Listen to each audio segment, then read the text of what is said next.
keyingi misolimizga o'tamiz. Misolimizda mana bu tenglik misol ifodasi berilgan. Endi savolda aytyapti, shu ifoda berilgan bo'lsa, a ning qiymati -1 taqsim 6 bo'lsa, shuni ifodani qiymatini toping deyapti. Bizda darajani xossasi kelib chiqadi bizda.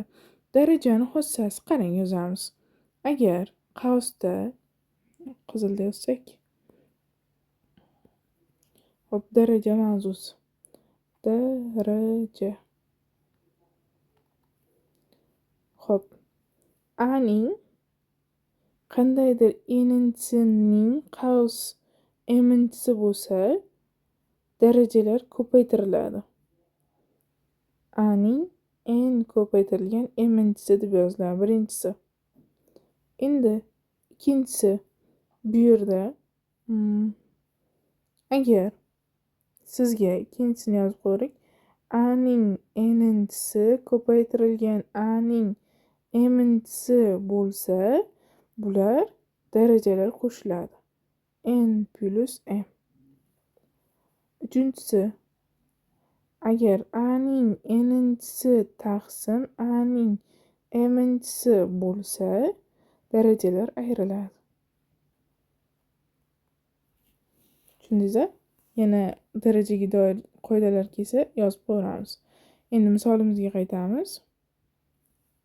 Misolimizga qaytsak, bu qavsda daraja ekan. Demak, darajalar ko'paytiriladi degani.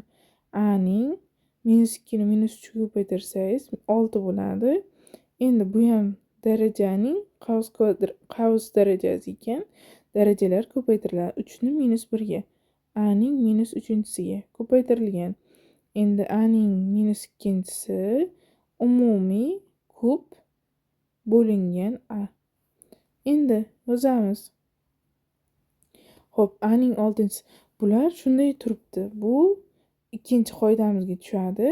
Agar o'ras ko'paytiruv va darajalar bo'lsa, ular darajalari qo'shiladi. Demak, A ning 6-si plus -3 plus -2 ning ko'pinchisi bo'luv A. Endi umumiysini pastdan shekilga yozarik. Xo'p, A ning darajasini qo'shib yuborsak, 6 dan -3 ni ayiramiz. Qavsda ochib minus qiladi. 6 dan 3 ni ayirsangiz 3, 3 dan minus ta'sir qildirsangiz 2 ni ayiramiz. 3 dan 2 ni ayirsak 1. A ning birinchisining kubi bo'lingan A. Bu qavsning kubi bo'lgani uchun darajalar ko'paytiriladi. A ning kubi bo'lingan A degan javob kelib chiqadi. A ning kubini bo'lsangiz, mana qarang.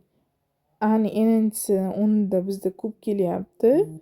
Taqsim A ning birinchisi kelyapti. Demak, bizda darajalar ayriladi. 3 dan 1 ni ayirasiz. A ning kvadrati. Demak, javobimiz A ning kvadrati degan savol javob kelib chiqadi.